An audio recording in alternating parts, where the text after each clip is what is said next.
hanging out, doing what he does on a Sunday morning. Good morning, everyone, and welcome back. You know, a lot of us going back to school or sending our kids off to school, maybe for the first time living away from home and maybe walking around a new campus day or night. So we want to make sure that you are prepared, you know your surroundings, you're aware of your surroundings, and you're prepared should an attack happen. We don't want that to, but should it? We have Ray and Tiffany here with USA Karate Arizona. Thank you so much for being here. Hi, Jamie. The president, sir. Thank you for your time this morning. Tell me a little bit about some tips and information that we should know. Encountering, you know, if I'm walking from the library back to my dorm room late at night. Well, first, before we get into the physical stuff, we want to talk about awareness. Yeah. You've got to be aware. And today's cell phone is the worst thing that could possibly happen. We were just talking about somebody the other day walking across the campus, walked right onto the street. Yeah. What if you're walking across the campus at night, midnight, going to your car, head down your phone?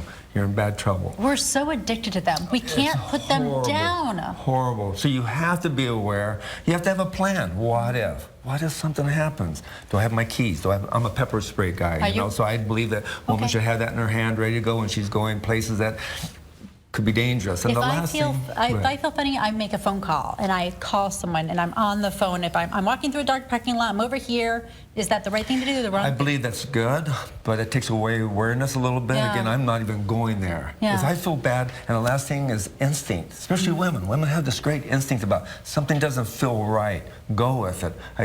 I taught many self-defense classes where the people said they either walked right into it or they went against their instincts. Yeah. And they said, no, there was a red flag, and they walked through it. Tell me about those gut feelings that, you know, we might ignore. What would that be? We all have them, and women have them more when you're thinking, something's odd here. Yeah. And you can't put your finger on it, but something is not right here. Yeah. We teach this as the children, Yeah. but we have to use that as adults.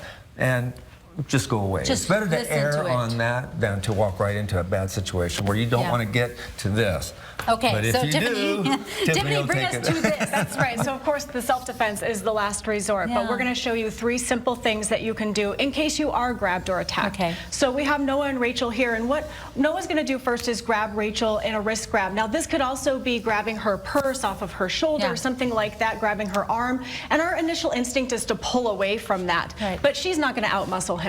So what we want to do is actually move into that technique Oh, my and gosh. strike. That creates just that one little distance, that gap, so she can get away and make a phone call. You wanted to show us how to get out of that wrist grab too, right? That's right, How do and we it's do that? not necessarily pulling out of the wrist grab as it is creating some sort of a distraction. Because he doesn't expect that to come out. Exactly. He expects He's the expecting pull. her to pull back. He's not Okay. expecting her to come straight in and strike. All right, Tiff, what Another else we thing got? is grabbing from behind. So we had the ponytail earlier in the segment. Wow. If he grabs her hair or even a choke from behind or anything like that, again, now they're tug of warring.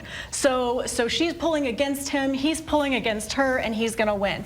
So she's going to turn around into that with her elbow dropped down and then a strike up with the elbow to the chin. Can I just hang out with her all the time? Absolutely, yeah. Bodyguard. She can be your bodyguard. How much And what else do you have for us? The other thing is that we were talking about people having their cell phones on them all the time, their keys. We always recommend when you're walking to your car or your dorm, always have your keys available and in your hand because you can use those as a weapon. So we're looking at vital points of the body to strike. So everyone is weak in the eyes, ears, nose, throat, solar plexus, knees. So she can use her keys or her cell phone as a weapon to strike those areas as well.